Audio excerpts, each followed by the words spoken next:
नमस्कार, स्वागत है आप सभी का हमारी खास पेशकश खबर हटके में। मैं हूं आपके साथ आरेंद्र। खबरों की भागदौड़ में कुछ ऐसी दिलचस्प, समाज को आईना दिखाने वाली और हम सबका मनोबल बढ़ाने वाली खबरें अक्सर छूट जाती हैं। इसलिए हम ये खास कार्यक्रम आपके लिए लेकर आए हैं। तो आइए चलिए तैयार हो जाइए, अगले आधे घंटे तक लीक से हटकर कुछ ऐसी खबरें देखने की शुरुआत करते हैं हेडलाइंस के साथ। महाकालेश्वर की नगरी उज्जैन में महाशिवरात्रि के मौके पर होगा दीपावली जैसा नजारा। 21 लाख दीप प्रज्वलित कर मनाया जाएगा वर्ल्ड रिकॉर्ड। शिव ज्योति अर्पणम 2023 के लिए दियों की सफाई और छटाई में व्यस्त हुए उज्जैनवासी।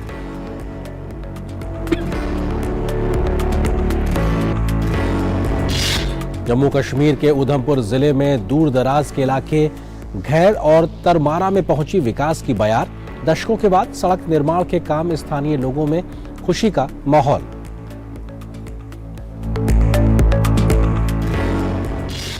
गुजरात की सूरत पुलिस ने बेसहारा लोगों के लिए चलाया सहायता अभियान। अनाथालय में रहने वाली महिलाओं और बच्चों के लिए किया भोजन और कपड़े का इंतजाम।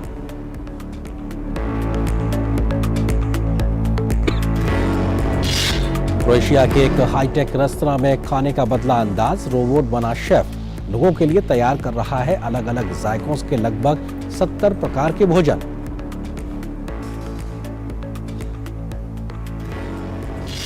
केन्या में एक महिला ने अपने घर को बनाया बिल्लियों के लिए आश्रय। नैरोबी फेनिल सेंचुरी में है लगभग 600 बिल्लियों का बसेरा।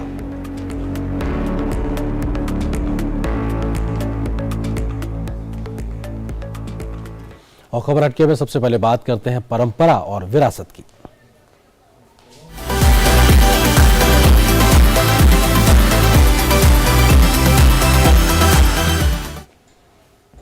देश के 12 ज्योतिर्लिंग में से एक महाकालेश्वर की नगरी उज्जैन में महाशिवरात्रि के मौके पर दीपावली जैसा नजारा रहेगा। इस ऐतिहासिक शहर में शिवरात्रि के दिन 21 लाख दीप प्रज्वलित किए जाएंगे और गिनीज वर्ल्ड ऑफ रिकॉर्ड बनाया जाएगा। इससे पहले उज्जैन में वर्ष 2022 में महाशिवरात्रि पर 11,71,078 दिए प्रज्वलित करके विश्व रिकॉर्ड बनाया गया था।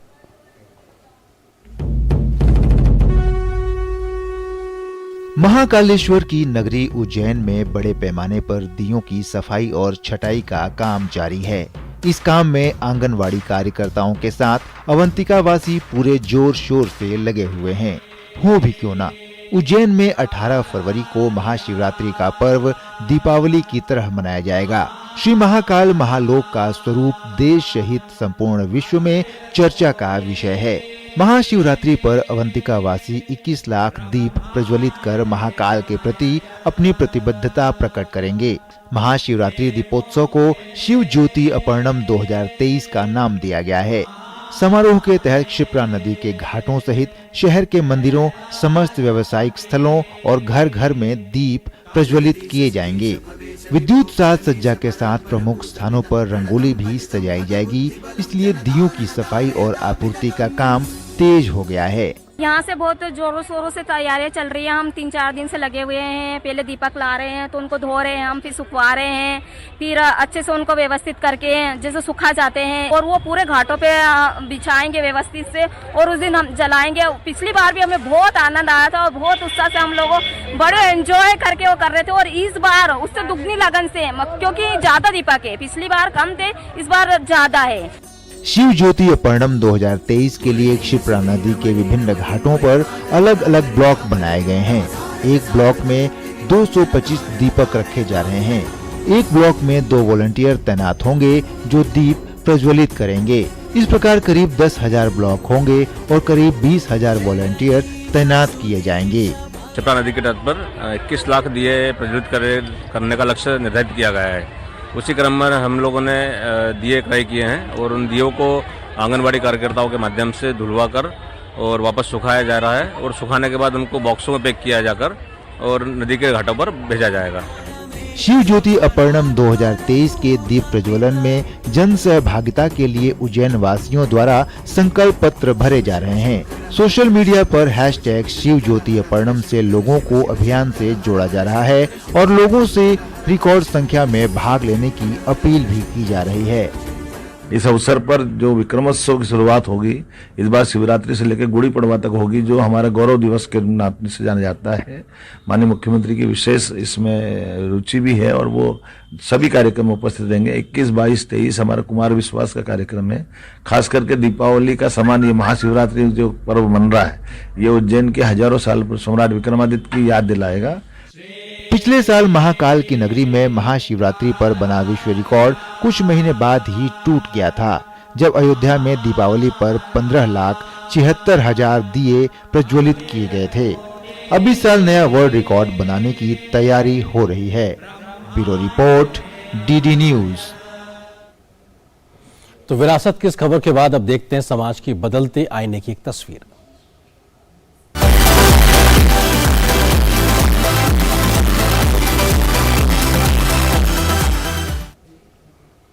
जम्मू कश्मीर के उधमपुर जिले के दूर दराज के इलाके घैर और तरमारा के बीच दशकों के बाद अब सड़क निर्माण का काम शुरू हो गया है। स्थानीय लोगों में इस निर्माण कार्य से बेहद खुशी का माहौल है। हरी भरी वादियों से घिरा है ये उधमपुर का थानाओं का इलाका। ये इलाका दशकों से एक अदद सड़क की दरकार करता आ रहा है। यहाँ के लोग दशकों से कई किलोमीटर की चढ़ाई पूरी कर अपने गांव तक पहुँचते थे, लेकिन इस इलाके के लिए अब खुशखबरी है। यहाँ राष्ट्रीय कृषि एवं ग्रामीण विकास बैंक यानी नाबार्ड द्वारा वित्त पोषित सड़क परियोजना पर काम शुरू हो गया है, जिसकी वजह से यहाँ के लोगों के बीच खुशी की लहर है। स्थानीय लोगों का कहना है कि अब बच्चे आसानी से स्कूल जा सकेंगे और बीमार अस्पताल पहुँच पाएंगे। 40 साल से पहले क्या रोड है ही नहीं, मांग रहे हम अभी आया है। पुराने लोग है उन्होंने पूरे ये काम बहुत होते हैं गांव के, लेकर दूर दूर के कराए हैं। 30 साल का या 40 साल का इसकी मांग कर रहे हैं, कोई रोड नहीं साढ़े पुजिया है। इस वेले सारा रोड का काम बिल्कुल अच्छा चल रहा। सर हमें फायदा ही इस रोड का। पहले हम सर सब कुछ जो बोझ लाते थे सिटी से, कुछ भी लाते थे सामान वगैरह हम सिर पे कंधे पे उठा के लाते थे। इस टाइम सर हमें थोड़ा गाड़ी का बंदोबस्त बन गया। आपका बहुत बहुत शुक्रिया। जम्मू कश्मीर के जिला उधमपुर के प्रखंड जगनू की पंचायत थानोवा में पहली बार सड़क पहुंच रही है। ये सड़क खुबानी से तरमारा वाया घैर जाएगी। इस सड़क को करीब 6.5 करोड़ रुपए की लागत से बनाया जा रहा है। सड़क के बन जाने से थानोवा और आसपास के अन्य गांवों के 4 वार्डों की करीब 2000 से अधिक की आबादी को इससे सीधा लाभ होगा। स्थानीय लोगों ने कहा कि पिछले 40 वर्षों से वे सड़क संपर्क की मांग कर रहे थे और 40 सालों के बाद अब जाकर उन्हें सड़क मिल रही है। उन्होंने कहा कि आज देश में ऐसी सरकार है जो जमीन पर सीधे आम लोगों तक सुविधाएं पहुंचा रही है। जो बच्चे भी स्कूल जा पाएंगे और लोगों को भी फायदा होगा। और भारत सरकार का मैं बहुत बहुत धन्यवाद भी करता हूं। पहले भी सरकारें होती थी, वादे करते थे और 70 साल की ये लोगों की डिमांड थी इस रोड की, और पहले भी वादे करते थे, काम नहीं होते थे। तो इसलिए मैं मोदी सरकार का बहुत बहुत धन्यवाद करता हूं। उधमपुर के थानोवा के लोगों को आजादी के बाद अब जाकर सड़क का सुख प्राप्त हो रहा है। ये खुशखबरी तो है, लेकिन साथ ही बड़ा सवाल ये भी है कि आखिर निजाम बदलने के बाद ही जम्मू कश्मीर के इन इलाकों में विकास क्यों हो रहा है? ऐसा क्या बदल गया कि अब प्रदेश के लोगों को हर केंद्रीय और राज्य स्तरीय योजना का लाभ मिल रहा है? सीधे शब्दों में कहा जाए तो यही बदलती तस्वीर है। Bureau report, DD news. तो विकास के द्वारा बदलते समाज की एक तस्वीर का एक मुआयना देखने को मिला इस खबर पे। फिलहाल एक छोटे से ब्रेक के लिए रुकते हैं। दीदी नौकरी लग गई। अरे वाह, बधाई हो। तो अब तो ढेर सारी शॉपिंग। हाँ दी, नया मोबाइल। अरे रुको शहजादे, सैलरी से पहले खर्चे। इंस्टेंट लोन भी तो मिलता है। पहले बजट बनाना सीखो, फिर खर्च करो। पर दी देखो, कमाई का एक हिस्सा हमेशा बचाना चाहिए, लेकिन पार्टी देने से नहीं बचोगे तुम। हाँ दी, पार्टी मेरी, बजट तुम्हारा। अच्छा। आरबीआई कहता है, सही वित्तीय बर्ताव करे आपका बचाव। और ब्रेक के बाद अब देखते हैं खबरें कुछ आपके शहर और गांव से जुड़ी हुई।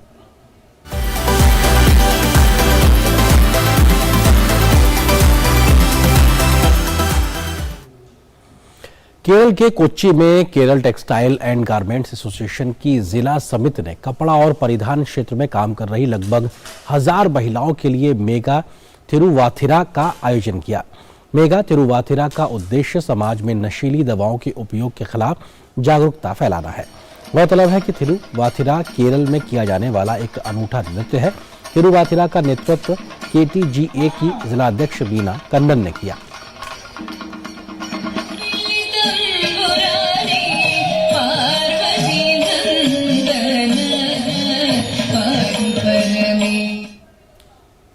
We are having a mega Tiruvadira to support them in their projects. KTJ is trying to support all the textile people in all their efforts and whatever problems they confront with. It's a whole family working towards de-addiction and trying to help the society from the harsh clutches of drugs and drinks. So here we are with our humble effort towards the whole process, trying to help each other in this great world. और केरल के बाद अब खबर गुजरात से। सूरत police ने अनाथालयों के लिए एक बेहतरीन अभियान चला रखा है। सूरत पुलिसकर्मी अनाथालयों में रह रहे बच्चों के लिए भोजन और कपड़े मुहैया करा रहे हैं। सूरत पुलिस ने अपने राज्य में एक बेहद शानदार अभियान छेड़ रखा है।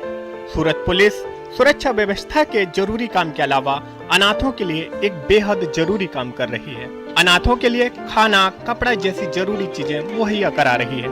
सूरत जोन 1 की पुलिस उपायुक्त भक्ति केतन ठाकुर ऐसे ही सामाजिक सेवा के काम में लगी हैं। भक्ति केतन ठाकुर बताती हैं कि ऐसे लोग जिन्हें अपने घर का अता पता नहीं है, यहाँ रुकते हैं तो उन्हें ऐसा लगता है कि उनका अपना घर हो। वो अनाथ है, वो यही मानते कि हमारा कहीं पे घर है, हमारे कहीं पे सगे वाले हैं और हमको वहीं पे जाना है, और यहाँ कुछ दिनों के लिए रुक रहे हैं। और उनकी मतलब ये बहुत ऐसी परिस्थिति है कि जिसका हम जो जानते हैं, जो समझते हैं, उनके लिए बहुत दुखी करने वाली बात है। तो मुझे लगा अच्छा कि चलो मैं आई हूँ तो उनको भी अच्छा लगा, मुझे भी अच्छा लगा। हम लोग साथ में बैठे, सब उस टाइम नाश्ता भी किया था, सबने खाना खाया था, फिर गरबा भी खेले थे सब लोग, सबने मिलके काम भी किया। तो मतलब सब बहुत खुश थे कि हमारे घर पे जैसे कोई मेहमान आया है, जैसे हमारे घर पे मेहमान आता है हम खुश होते हैं, वैसे ही ये लोग इतने खुश थे। सूरत के जीवन ज्योत मंदबुद्धि आश्रम ऐसे लोगों का बसेरा है जिनके अपने घर का अता पता नहीं है, कहीं रोड पर रह रहे हैं या बीमारी की हालत में पड़े हैं। इस आश्रम के लोग ऐसे लोगों को लाकर उनकी देखभाल करते हैं, रोटी, कपड़ा, दवाई जैसी जरूरी चीजें मुहैया कराते हैं। ये आश्रम अनाथों के स्वस्थ हो जाने पर उनके घर का पता लगाकर उन्हें सुरक्षित घर पहुंचा देता है। बुद्धि आश्रम है और ये उत्तर प्रदेश, यूपी, बिहार, राजस्थान, कोई भी बिन वारसी लोग रेलवे स्टेशन है, बस स्टैंड है, कोई गार्डन में, कोई जो लोग रोड पे रहते हैं तो कोई राहतदारी फोन करते हैं, कोई पुलिस वाला फोन करते हैं कि भाई ऐसी हालत में ये लोग बीमार हालत में पड़ा है, तो हम लोग एम्बुलेंस लेके, हमारी टीम इसको लेके आश्रम में लाके पहले तो पुलिस स्टेशन में लेके जाते हैं, इसकी नोंदनी करवाते हैं कि भाई ये एरिया में से ये हमारा भगवान आया है बिनवार से, तो हमारा संस्था में लेके हम सिविल में लेके जाते हैं। जो तकलीफ होता है वो तकलीफ का दवाई चालू करके हमारा जब तक इसका घर नहीं मिलता है तब तक ये आश्रम में रहता है। 3 टाइम खाना पीना, नाश्ता के साथ, नाना धोना, कपड़ा के, दवाई के साथ इधर रखते हैं। जब इसका घर मिल जाता है तब इसको परिवार का कांटेक्ट करके हम घर तक पहुंचाते हैं। आम नागरिक और सूरत पुलिस के सहयोग से मानव सेवा के लिए चल रहा यह अनाथालय दिल को सुकून देने वाला है। Bureau report, DD news. और बात करते हैं उन खबरों की जो ज्ञान विज्ञान से जुड़ी हुई हैं।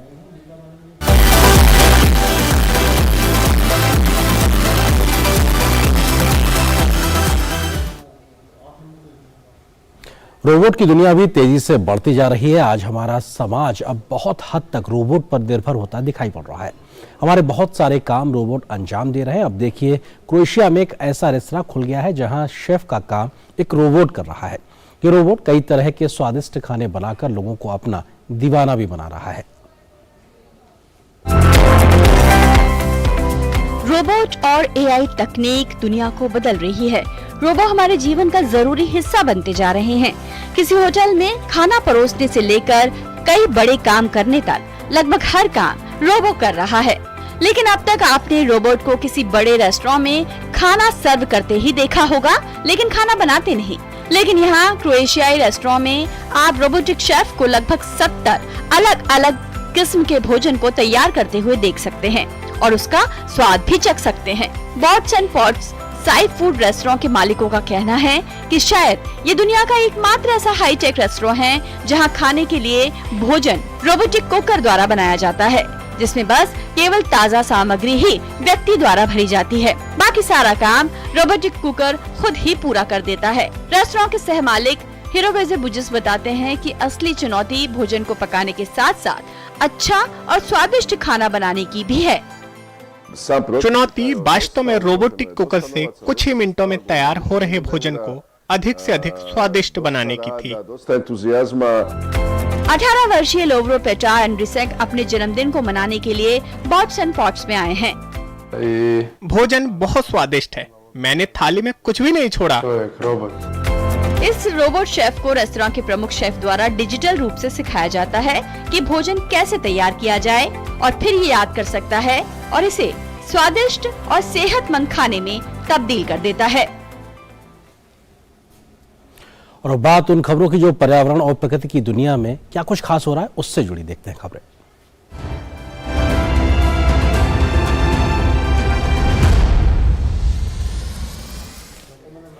वन्यजीव फोटोग्राफी काफी दिलचस्प है, खासकर जब व्यक्ति यात्रा और प्रकृति के से प्यार करता हो।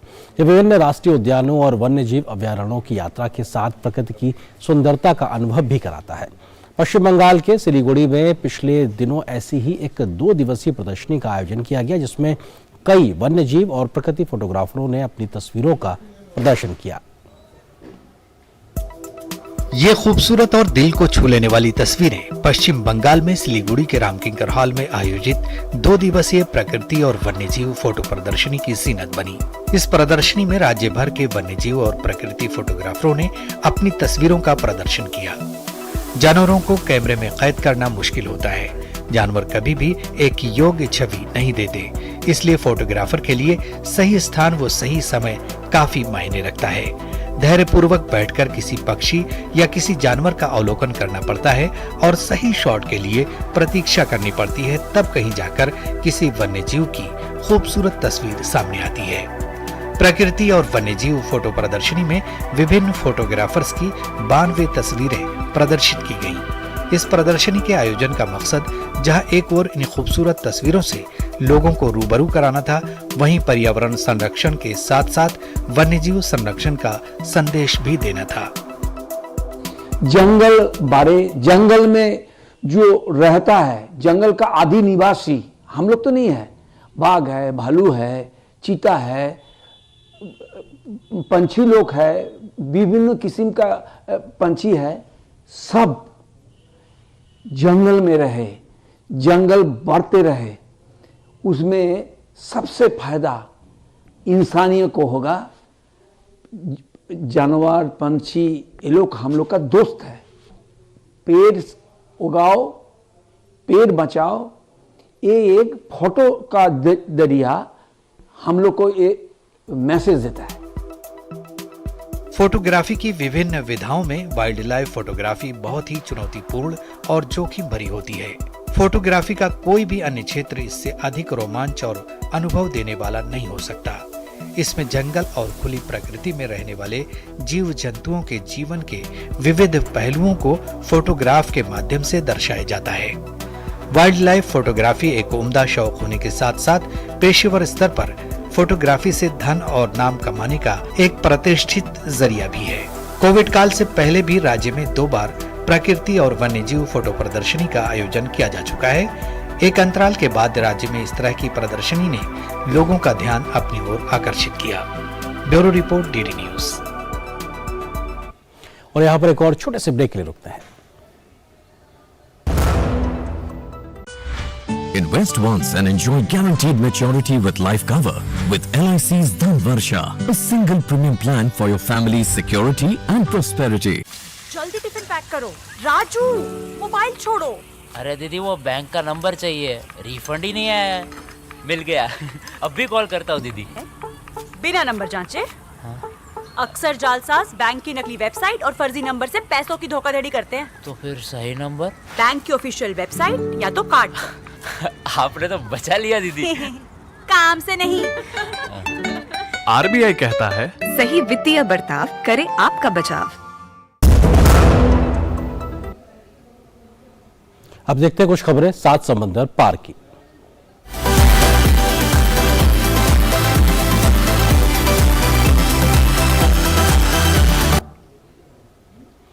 घरों और गली मोहल्लों में बिल्लियों को आपने अक्सर घूमते देखा होगा। शौक में बिल्ली पाली भी जाती है, लेकिन किसी ने बिल्लियों के लिए अपना जीवन ही समर्पित कर दिया हो, ऐसा शायद ही कभी सुनने या देखने को मिलता है। जी हाँ, केन्या की राजधानी नैरोबी में एक ऐसी महिला है जिसने अपने घर में 600 से अधिक बिल्लियां पाली हैं। किस तरह से, देखिए इस रिपोर्ट में।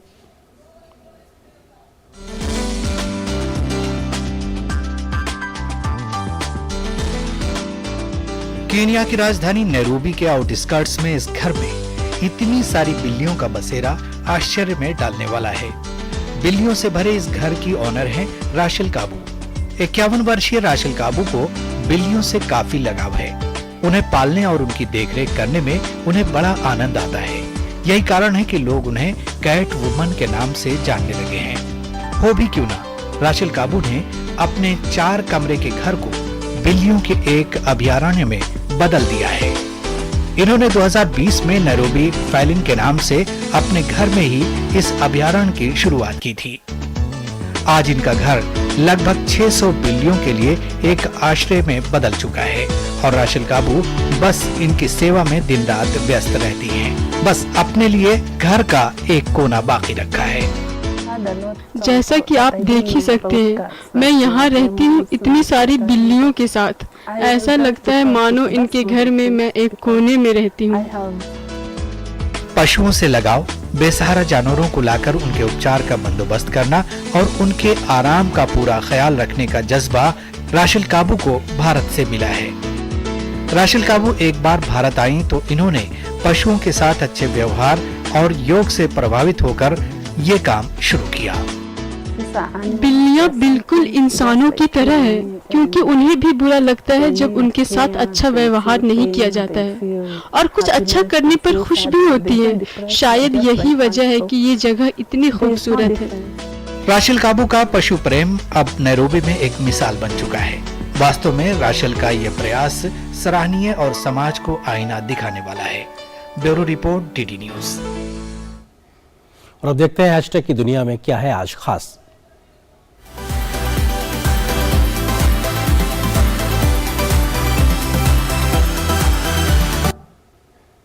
बात मंकी डांस की। इंटरनेट पर किसी खास गाने का ट्रेंड इतनी जोरों से चलता है कि हर कंटेंट क्रिएटर उस पर रील और शॉर्ट्स बनाने से खुद नहीं जुड़ते। ऐसे में क्या आप सोच सकते हैं कि कोई बंदर भी अपनी डांस रील ट्रेंडिंग गाने पर बना सकता है? एक वायरल हो रहे वीडियो में एक बंदर को बढ़िया तरीके से अपनी कमर मटका कर रील के सहारे हुला हुप करते हुए देखा जा सकता है। ये बंदर बिल्कुल एक एक्सपर्ट की तरह इस खेल को अंजाम दे रहा है। इस वीडियो को इंस्टाग्राम पर इंस्टा क्वीन प्रिया 12 नाम की यूजर ने शेयर किया है। वीडियो को यूजर्स बहुत पसंद कर रहे हैं और जमकर शेयर भी कर रहे हैं।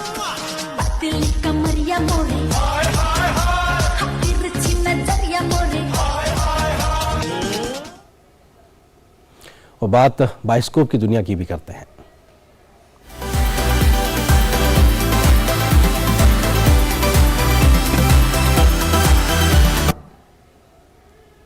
अली फजल बॉलीवुड के साथ साथ हॉलीवुड फिल्मों में भी एक जाना पहचाना नाम बन गए हैं। डेथ ऑन द नाइल के केनेथ ब्रागान और गैल गैटोट जैसे कई मशहूर कलाकारों के साथ काम करने के बाद अब अली अभिनेता जेरार्ड बटलर के साथ Hollywood action thriller film Kandahar में काम करते दिखाई देंगे। अली फजल ने हाल ही में कंधार का टीजर साझा किया जो सभी को रोमांचित कर रहा है। टीजर की शुरुआत से ही भरपूर एक्शन देखने को मिल रहा है। रिक रोमन द्वारा निर्देशित कंधार की कहानी अफगानिस्तान में रक्षा खुफिया एजेंसी में एक पूर्व एजेंट मिशेल लाफोर्ट्यून के जीवन के अनुभवों की सच्ची घटनाओं पर आधारित है। फिल्म का निर्माण थंडर रोड फिल्म्स, जीवेस और कैपस्टोन द्वारा किया जा रहा है। कंधार की रिलीज डेट की बात करें तो फिल्म 26 मई को सिनेमाघरों में दस्तक देने वाली है। जेराल्ड बटलर फिल्म के CIA एजेंट की भूमिका में है जो अफगानिस्तान के तनावग्रस्त इलाके में फंस जाता है। वो वहां से निकलने के लिए अफगानिस्तानियों की मदद लेता है और इस मिशन में उसकी मदद अली फजल भी करते दिखाई दे रहे हैं। We have to get to Kandahar. इस खबर के साथ खबर हटके के इस अंक में फिलहाल बस इतना ही, लेकिन डीडी न्यूज पर खबरों का सफर लगातार जारी रहेगा। नमस्कार।